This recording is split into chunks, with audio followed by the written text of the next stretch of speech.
Alexander just wins by robbery. Gift.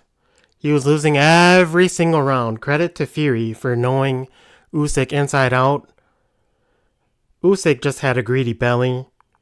It looked like the whole time he was just trying to find his own timing because he was so heavy that he couldn't. He was just a split second slow. But before we get to that, we're going to go to Torres versus Sanchez.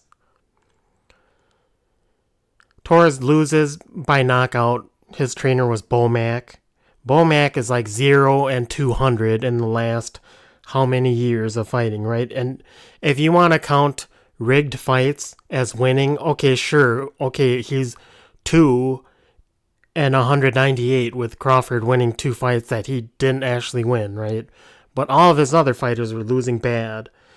This time, Richard Torres loses bad to Frank Sanchez. Frank Sanchez, his age, I mean, come on. I always bring up the age. I always make fun of it.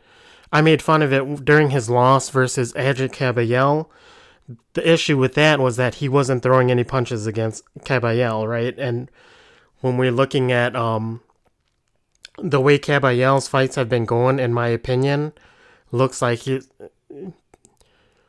fights are fake, right? And this, in my opinion, was confirmed with the big Chinese guy who was clearly pulling his punches also, right? So we didn't really know what Frank Sanchez had, and we still kind of don't because he didn't get pushed out of the second round by Torres. Torres throws too many weak punches, right? He goes forward too much. He goes forward too much with too many weak punches, not forward with hard punches. Also, he got caught in a bad position and got blown out, right? So Usyk wins. It looked like, it's hard to say what would have happened if that ref didn't jump in and just, rig the fight, basically. Because Rico, in my opinion, was winning every single round. He was winning every single round until he got dropped, right? So you go into that, and they tell him to just run in the 12th, then he still wins, right? But they didn't even give him the chance to do that. Man, greedy belly, right? As he would say with the Furies. But the Furies, man, the Furies just, they knew Usyk inside out, right? But Usyk, it looked to me like he hurt his hand in round 3. I think he threw an uppercut and it hit the guy's forehead. And it looked like he might have broken his hand.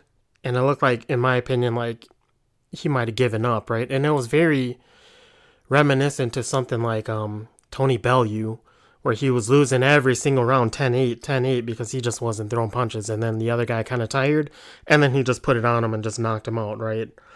Knockout or whatever this was.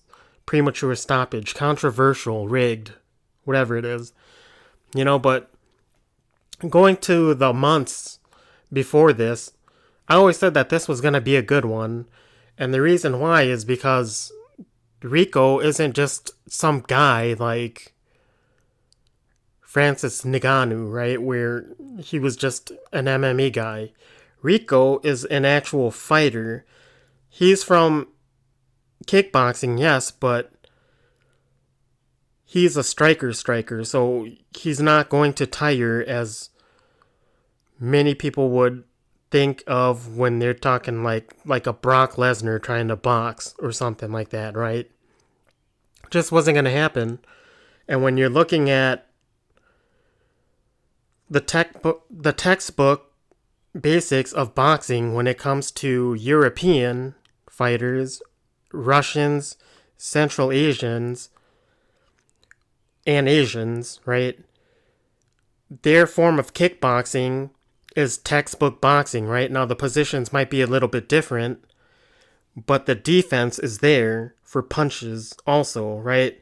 You get the textbook basics from kickboxing, and when you're looking at somebody like Usyk, who comes from the same background as kickboxing, it was always going to be a pretty good fight, right up until the end, until the ref rigged it, right? They should have just let Rico go out, in my opinion, if Usyk could do it, right? And he probably could have, but there's that what if, right? And so he was losing, and Rico was keeping tight. He was keeping tight, and he was staying in front of Usyk, and it made he was doing a lot of the same thing Usyk does, right? Where he's pressuring, but he's also feinting and stuff. But Usyk couldn't find his distance because Rico was taller with a longer reach.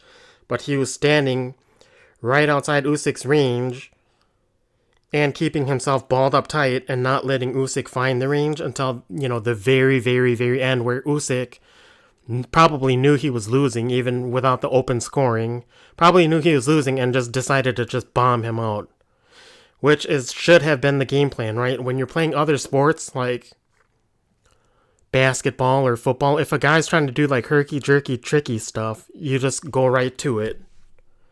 And it's such as like, if a guy cannot defend in basketball, there's no need to cross over 10 times, spin around 3 times. Just go past him and just lay it in. Right? And this is what Usyk took 11 rounds to kind of find out, to just cut the nonsense,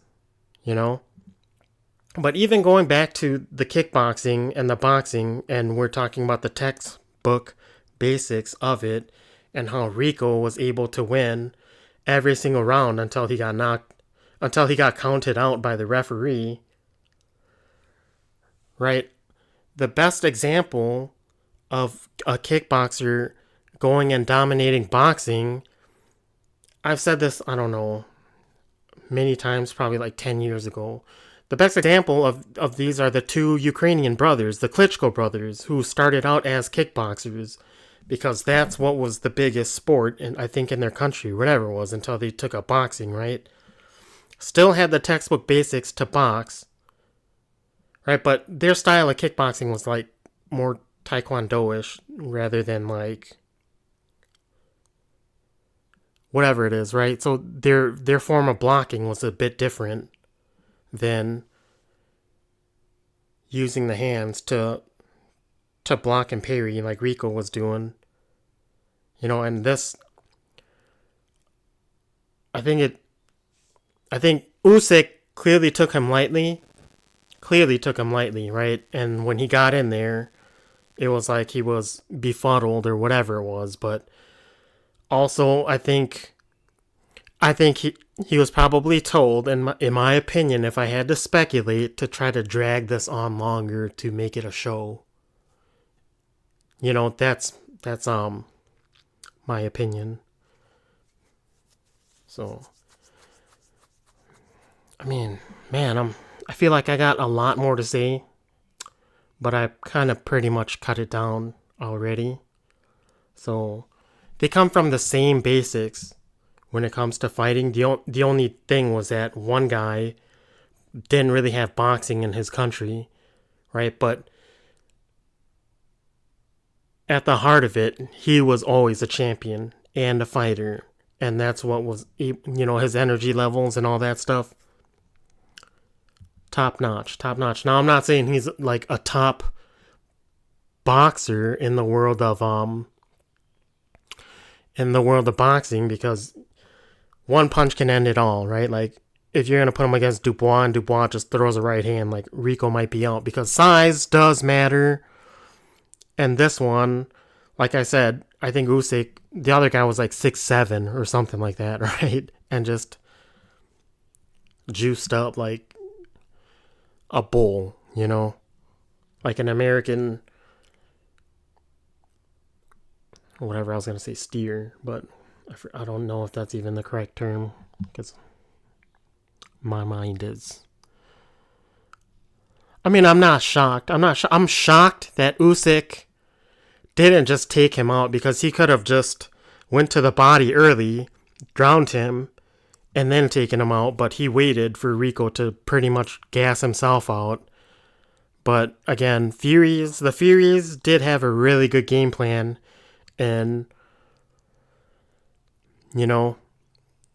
having this guy who stylistically is like competitive with an Usyk, right? That's kind of where I was going with him not being a top boxer, but he's still a fighter. And like, you don't have those qualities with those fighters, the boxers that we have right now, that with his size and his skills, and he doesn't have to go up through the chopping block, right?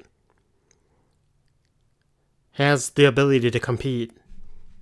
And I thought this was great. I thought it was great. Now, again, like I said, it looked like some of it was staged too, especially the end. But also, I mean, Usyk's performance with his greedy belly, right? He didn't throw any punches, didn't do that stuff. Like, it's hard to speculate on that, but like I said, like I thought he might have hurt his hand or broke it in round three, and maybe like it took a couple rounds for him to suck it up. But I don't know, man. Rico looked like he was on his way to winning. It looked like that. So I'll just end it there. Thanks for watching.